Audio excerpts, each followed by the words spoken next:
We have Miss Cora McNulty. How you doing today, Cora? Good. How are you? Good, good. Now tell me, what grade are you in? I'm in 6th grade. Okay, and how old are you? 11. All right. Now tell me, what book do you have for us today? The Mysterious Benedict Society.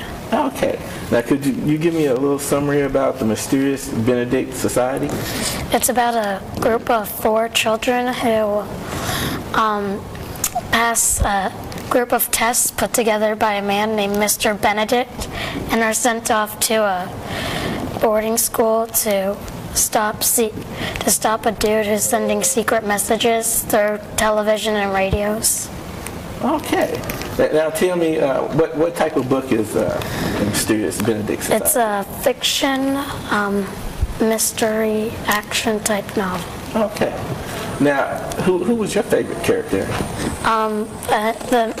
My favorite character was Rennie, the main character. Okay, and what was the most exciting part of the book? I don't want to give anything away, but the ending was really exciting. The ending was really exciting. Okay.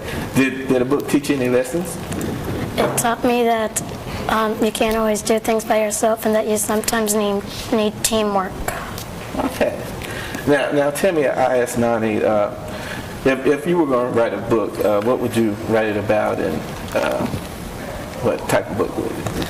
I would probably try to write a picture book because they're shorter and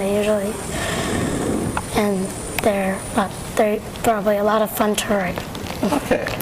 Now, I'm going to get you to read a couple pages from the Mysterious Benedict Society. Can you do that for me? Okay. It had been strange business indeed, and Rennie had a suspicion it was to grow stranger still.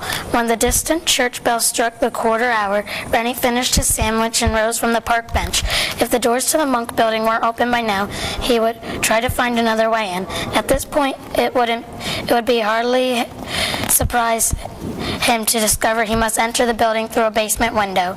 As he mounted the steps to the monk building's broad front plaza, Rennie saw 2 girls well ahead of him, walking together toward the front doors. Other test takers, he guessed.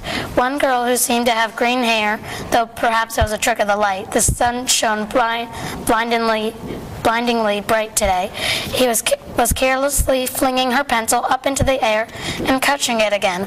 Not the best idea, Rennie thought, and sure enough, even as he thought this, the girl missed the pencil and watched it fall through a grate at her feet. For a moment, the other girl hesitated, as if she might try to help. Then she checked her watch.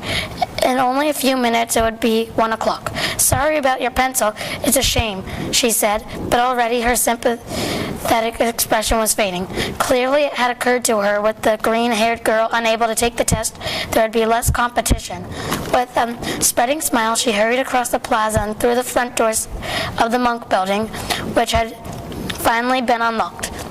The metal grate covered a storm drain that ran beneath the plaza, and the unfortunate girl was staring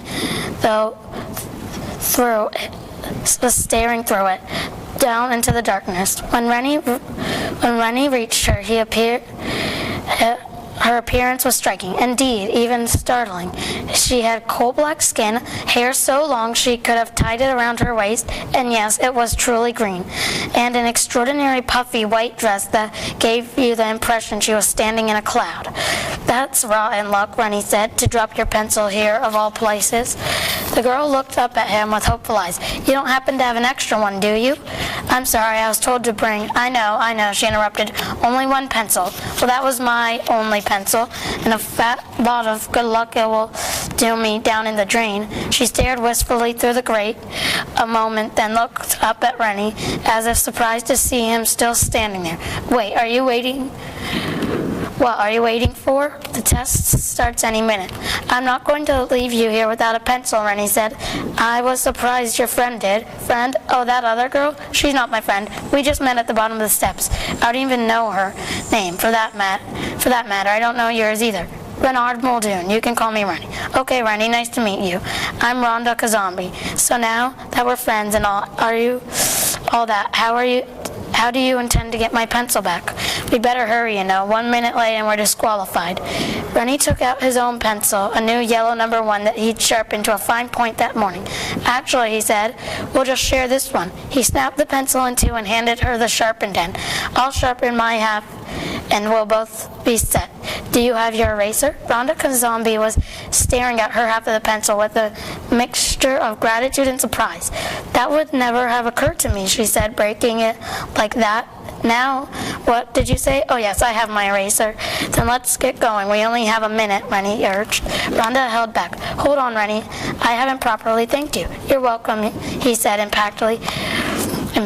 Now let's go. She still resists. No, I really want to thank you.